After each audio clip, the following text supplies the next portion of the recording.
Welcome, Mr. Cooper. Thank you. What do you call this kind of drumming that you do? Well, I put it all in a nutshell because I play the horns and balafone and bass drum and keyboard. I decided to call it multi-dimensional drumming. So, because like, people ask me, you play horn, you play balafone, you play drum set. So I play them all at the same time, and it's all a part of the drums. So multi-dimensional drumming, or multi-dimensional drums, that's what I do. We've heard that you came up drumming with the blues bands on Chicago's South Side, and you've obviously undergone some extraordinary inner psychic evolution through the years. Tell us, did the AACM, did the Association for the Advancement of Creative Music movement in Chicago contribute to your early growth as a musician? No. My growth as a musician in Chicago, basically, rhythm and blues. I played, let me see, Red Saunders Orchestra. Used to do the regular. I went to DuSable High School, studied with Captain Diet. Now that high school was a really incredible high school. That band, DuSable band, you know, Captain Diet. That was in the city of Chicago? In the city of Chicago, South Side. And they had a good music program. I'll tell you who graduated from that music program, let me see. Richard Davis, Sun Ra, John Gilmore, Leroy Jenkins, Clifford Jordan, Nat King Cole, Dorothy Donegan. We all studied with Captain Diet. And I'm not as old as Dorothy Donegan and Nat King Cole, but Captain Diet was teaching at DuSable, oh man, since 1920. Did he have a special method of teaching? What was it? His method was, it was interesting. His method was mentally. We had to study, there was a book out by Napoleon Hill about positive thinking. And so we had to read this book. And he actually marked us on our attitude rather than our playing ability. And everyone could play in this band, almost everyone. I mean, Captain Diet's attitude, I mean, he was very obnoxious. He was, if you had a faint of heart, or if you couldn't take, you wouldn't make it in the band.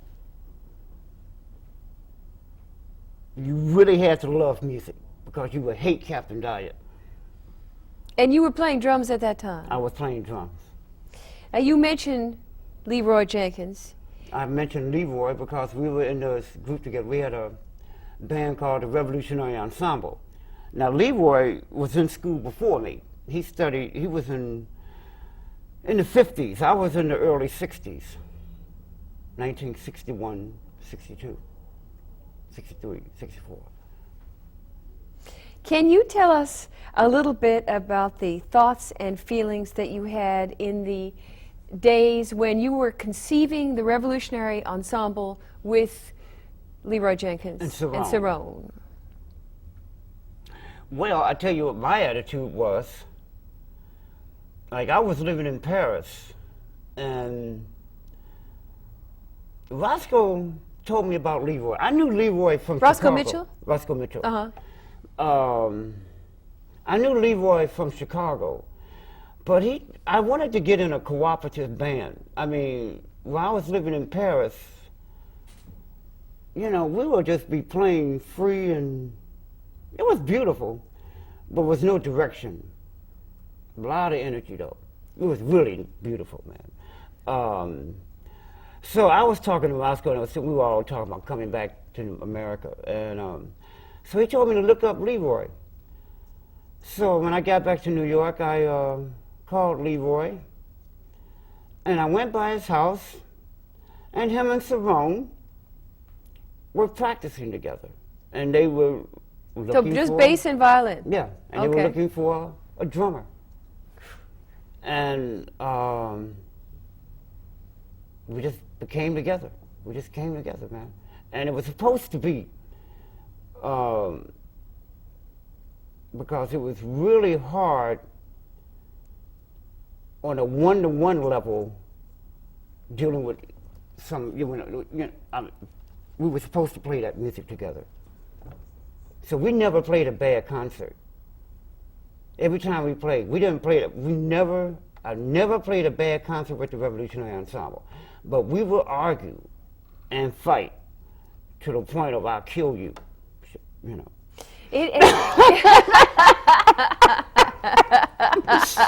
You know, so you'd be wondering, why do I stay in this, band? Because of the music. Right. So we stayed together.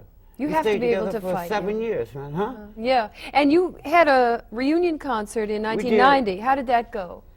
It was okay. Yeah. And let's go back to the formation of it and the concepts behind it, because you have been called, it has been called, the Revolutionary Ensemble.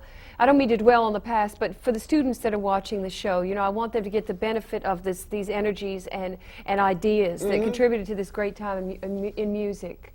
You've been called the subtlest of all the improvising bands of that era. In a way, the most sensitive. It was almost like chamber music, the beauty of it. We were the most psychic. We were very in tune to each other, really. I mean, really in tune. I mean, what was it? I mean, you just knew when he wasn't going to play, or we didn't have to. Yeah, that telepathy. You just, right. Yeah. So we were very sensitive towards each other. It's amazing. I believe in groups. I do solo because I like doing solo, and I think drums should be presented in solo in Western music. It's about that time, and in a level where, for realness, where you make a living doing it, you make money doing it. They do it. They have solo drummers in Africa. They got solo drummers in Mexico, Indonesia. Why can't I have some in America? Coming out of the Chicago school, there was such an emphasis, almost the religious emphasis, on collective activity, collective creativity, the group activity. I don't know about that. Okay, go ahead. Coming out of Chicago, it was more about swinging. Music, swinging. You had to swing, whatever you did. Now, just AACM, when they formed, I was asked to join. I didn't join because I was learning how to play bebop. This was back in 1960. Like hard bop, yeah, which was the cool thing right, to do at that time. At that time, I was really trying to play bebop. And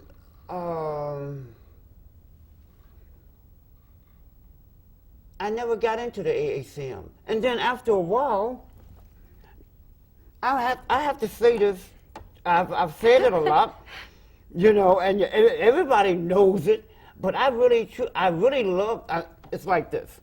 I love each individual of the AACM. I love the individual members of the AACM. But as an organization, I think they repress drummers. For a drummer to be in the AACM is not too cool. Now, the art ensemble actually didn't have a drummer, right? For a long in the time, beginning, they didn't have but drummers. when you went to Paris, were you I playing played with them? In Paris, right. I played with them in Paris. Matter of fact, it was like an audition, I guess. Me and Don Moyer, they picked Don Moyer. I'm glad they picked Don because I don't think I could have went that way.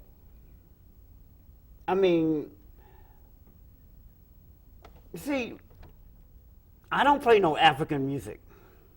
I might play the balaphones, but I don't know nothing about no African music, even though I might play talking drum. It's a very special thing. In a way, yeah. And so, I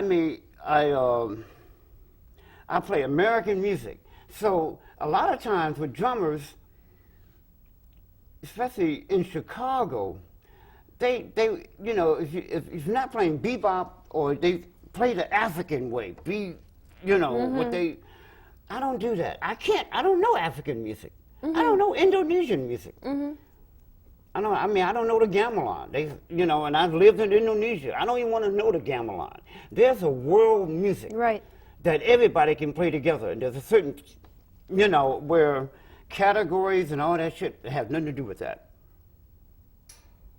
You know, it's just a certain sound, and as soon as you start saying, you know, categorize something or put a name on it, or it gets weird. So within the AACM, I really think the AACM is a great organization. I love the members. I think everybody in there can play. But I wouldn't want to be a part of the organization. Now, you have said in your interviews that the drums have been repressed in America. Can we talk a little more about the psychological and symbolic aspects of drumming to you? Yeah. Well, you have to look at it like this. The first thing they took away when they brought the Africans over here was the drums. We could not know drum playing. Right. What's that about? So, but it's because horrible. it was like, well, it's communication. Right. You know, so through the years, I noticed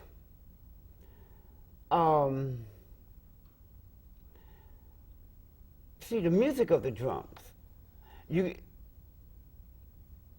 When Duke Ellington said the drum is like a woman, he really meant that. I mean, it is supposed to be approached on really easy, and then when you approach the drum set as crash, bam, boom, you don't get the sound. I'm going to say that to my drummer. I'm going to call him up. I'm going to say, don't you know the drum is like a woman? What a brilliant thing to say. Well, Duke Ellington, I'm just talking about Duke Ellington, but I'm talking about drummers in America.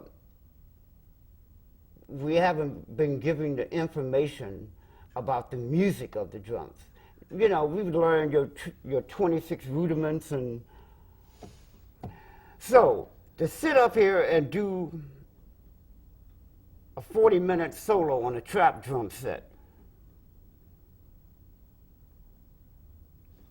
in America, it's unheard of. In Africa, they do it on their drums. So it's how you approach the drum set. So I started dealing, put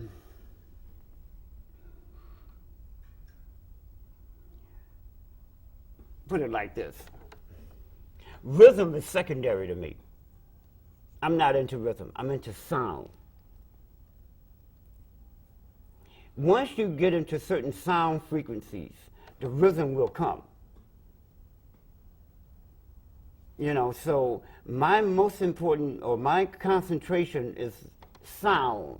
So dealing with sound, I'm not so much as to how fast I can play or how hard I can play. I'm more interested in the different sound qualities of each one of these drums. And so I have to approach it like that. You are definitely a master of sound color, and we are especially aware of it when you manipulate the sound surface over a pedal tone or an ostinato. Do you tune your drums? No, what to tune my drum? You know, certain cats, okay, I'll tell you what I do. I mean, in the old days, when I was coming up, they used to say, we got 4 musicians and a drummer. Oh. When I was growing up. That hurts. You know. Drummers weren't even considered musicians. So drummers, you know, so through the, you know, these cats started, I think I'm gonna tune this drum to B flat or A. And, you know, it's funny to me because, okay, if you tune your drum to B flat or whatever you tune it to, as soon as you hit it after 4 or 5 hits, it's gonna be out of tune. I mean, so I don't tune my drums. So what I do is, like, I'm very aware of the acoustical environment. Like, in actuality, I should have tuned my drums tonight, you know, but I didn't. I mean, because the acoustical environment, I should have tightened my head, and I didn't tighten them because I don't tune my drums, so I just make best of the situation. Sounded beautiful. I mean, if you understand whatever it this, was. I know it. It was beautiful, just right.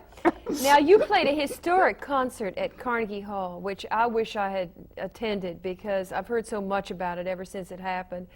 And it was with Glenn Velez and Rashaad Ali, who was, of course, Train's last drummer, and a very brilliant one, I'm sure you'll agree. Yep. And you called this concert North American Ritualistic Drumming. Could you talk with us about the notion of ritual and performance? Well, ritual, to me, it's more like you get into repetitions. You know, repetitive. You have a ritual of getting up every morning doing something. You know, so in drumming, you know, what the implication, what it implies is religion or at that time, I was very much into Kabbalism. So I wrote this piece based on the Tree of Life, which is in which I actually dealt with the first sphere, which was Kether. And so it's like the root of fire, root of air, and so I wrote this piece, and so I just wanted to, it was very religious to me, so I just call it North American Ritualistic Drumming. Because I'm not from Africa, and another thing with Glenn Velez, I wanted to have a drummer. I really wanted a cat named Antonio Zapata. Oh. You heard of him? Mm-hmm. Okay. From Mexico, but he wasn't in town. So, but I wanted to have, you know, hand drums or a frame drum to play with drum sets. I wanted this color.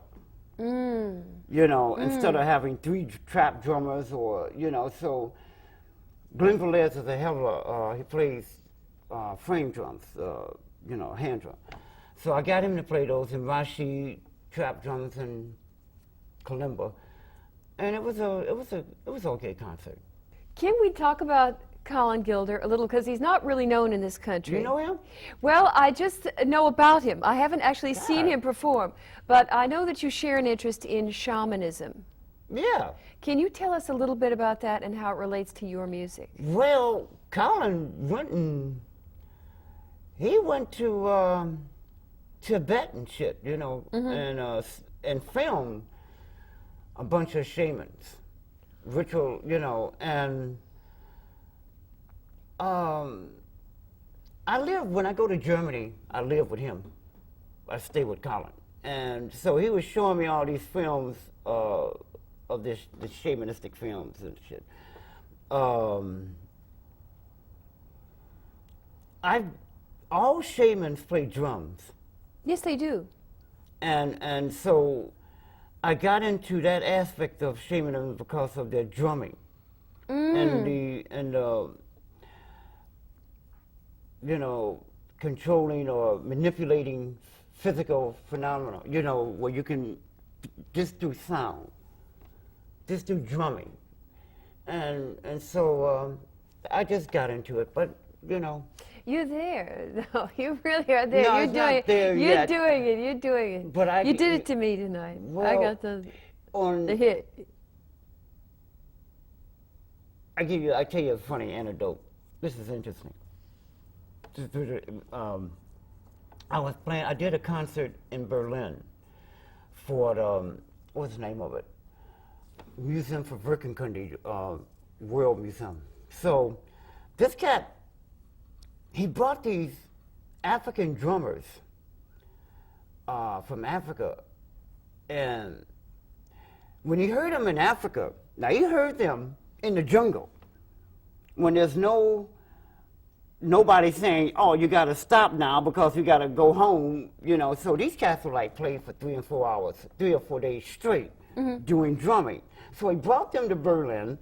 he put them on a concert stage, and then he was saying, well, you know, Jerome, they're not doing what they did in Africa. They don't have that same thing when I heard him in the jungle. Mm-hmm. So when you're on a concert stage and you only have like an hour and a half to do your thing, you have to adapt to that situation. So you might not be able to play for 3 or 4 days straight to go into certain shamanistic or rhythmic, you know. So I've tried to do it in a concert setting, but I've heard, I've been in the bush where I've heard cats when they were actually going to a trance and drumming, and the dancers are going to a trance. I haven't seen it done in America. Is there any way in which we could recreate the situation where that kind of musical concentration and intensity and spiritual realness could happen? How would we do it if we wanted to do that? You could do it. I'll tell you something.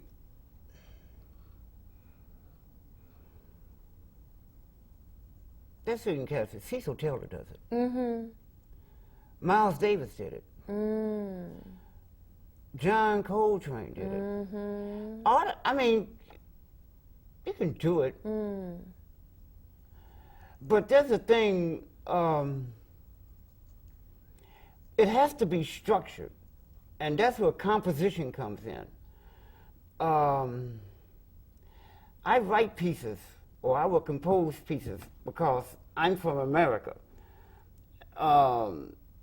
Now, my friend Antonio Zapata, he's from Mexico. He plays pre-Columbian drums and stuff. The music he plays, hell, they've been playing for a couple of 100 years. So,